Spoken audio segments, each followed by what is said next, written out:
Good morning. Today we're going to talk about one of the most confusing topics of the English language. It doesn't matter if your original language is Chinese, if your original language is Spanish, if it's French, if it's Portuguese. This is one problem you will always have at the beginning of your classes.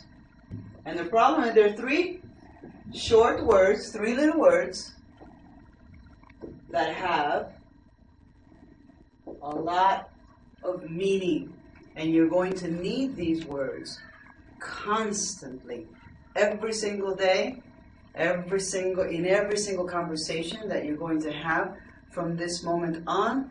You're going to need at, on, and in. So why are these three little words so difficult to learn?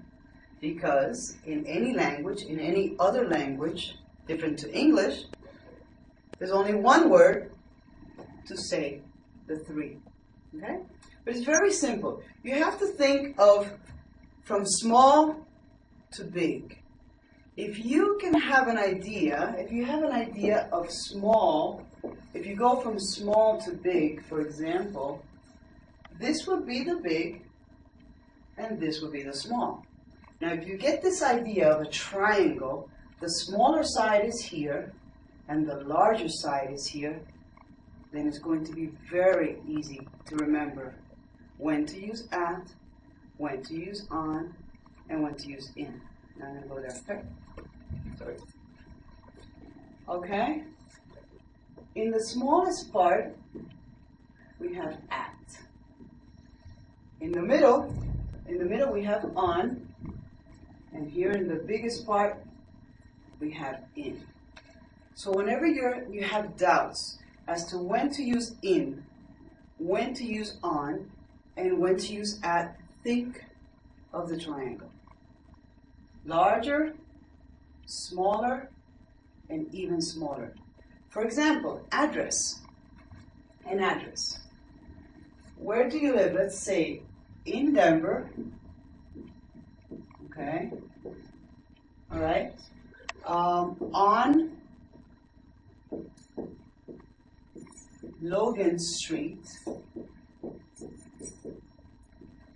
at 1651. Okay? Do you see how Denver is the biggest part?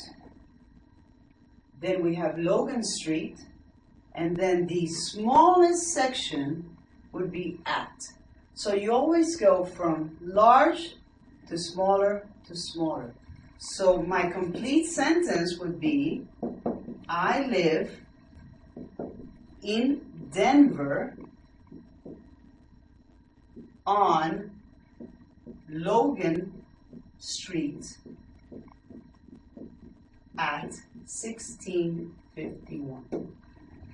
Okay? If I wanted to write this a different way, I always have to remember that the most specific information is going to need at. So I can also say I live at 1651 Logan Street. You see?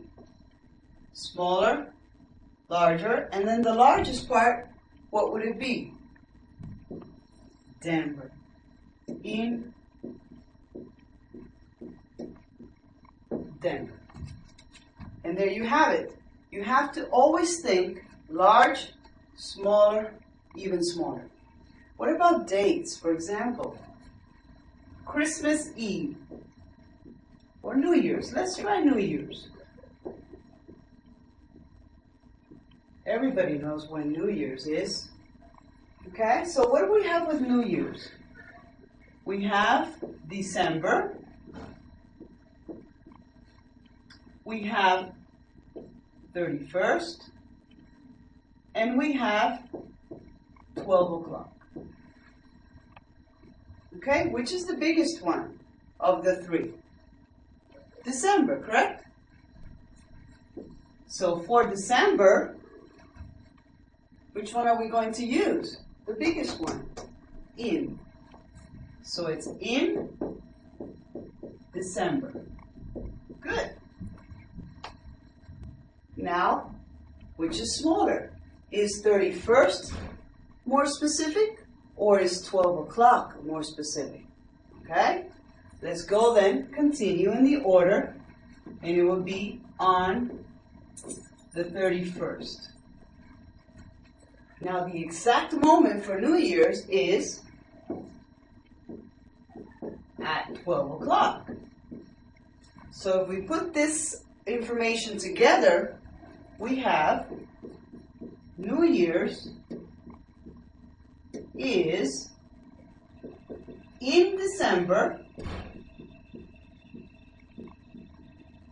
on the 31st at 12 o'clock. That is how you will always be able to choose between in, on, and at. From larger, smaller, and to even smaller. That's it. Very simple.